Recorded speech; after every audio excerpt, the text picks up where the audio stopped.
So, jetzt tu mal das Ding da weg, jetzt gibt's eine Brotzeit. Ja, gleich. Ja, sag einmal, was schaust denn du da die ganze Zeit? Wohnmobil. Wohnmobil? Seit wann interessierst du dich denn du für Wohnmobil? Ja, weil sie alle mit dem Wohnmobil in Urlaub fahren. Gliesl und der Herbert haben eins, Christine und der Ingo. Ha, der Ingo, mei, der ist ja schon mit seinem kleinen Polo völlig überfordert. Hast du schon mal gesehen, wie der Ding, der Wagen ausschaut? Ich schau grad wegen dem Urlaub. Pah, für das Geld, was die Kisten kostet, können wir die nächsten 100 Jahre 14 Tage Hotelurlaub in Rimini machen. 100 Jahre Rimini. Danke. Ja, oder in Caorle oder irgendwo in Spanien oder Griechenland.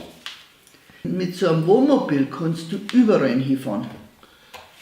Grad du, die wo nach 3 Stunden im Auto schon umeinander witzt wie ein kleines Kind.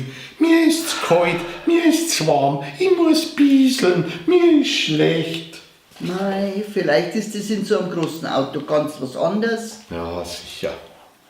Mit dem Wohnmobil, wenn wir fahren, da haben wir alles dabei. Alles, sogar das Klo. Ja, und das dann wer alle ausleert? Das wärst du einmal machen können für deine Frau, oder? Ich putze auch die Klos, was du jeden Tag in der Früh rein. Ja, jetzt ist er schon gut. Also bist gar nicht so abgeneigt, ha?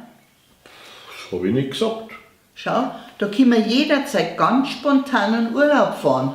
Ja, spontan haben wir ja noch nie irgendwo fortgefahren. Ja, weil wir nie die Möglichkeit dazu gehabt haben. Nein, weißt du nämlich am besten alles schon ein halbes Jahr im Voraus buchen möchtest, gell? Ja, weil sonst die besten Plätze ausgebucht sind. Und du meinst, das passiert dann mit einem Wohnmobil nicht? Die Kisten, die werden alle mehr, die Stellplätze werden alle weniger. Da musst du genauso gut ein halbes Jahr im Voraus buchen. Meinst Ja, dann frag halt einmal dein Ingo. was heißt da mein Ingo? Die Christine hat mir nur erzählt, dass sie im Herbst nach Sizilien fahren. Ja, genau, siehst du das? Im Herbst. Jetzt haben wir Frühling. Mei, vielleicht machen sie zwischendrin auch mal was anderes. Weil vielleicht kann man mir jetzt einmal eine Brotzeit machen. Ich habe nämlich einen Hunger und einen Durst.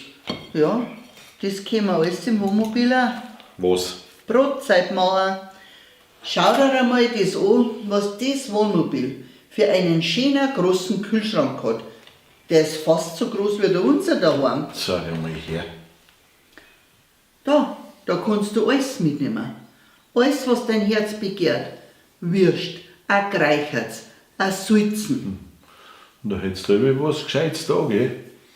Ohne Essenszeiten. Und wenn's du willst. Sogar ein kühles Bier hättest du alle. Und schau dir einmal da hinten diesen Stauraum an. Da bringst du mindestens 4 bis 6 Kasten rein. 4 bis 6 Kisten. Ein Wohnmobil meinst du? Ja. Mei, warum sollte man mir nicht einmal spontan sein, gell? Bayern Comedy wird unterstützt durch die private Landbrauerei Schönram.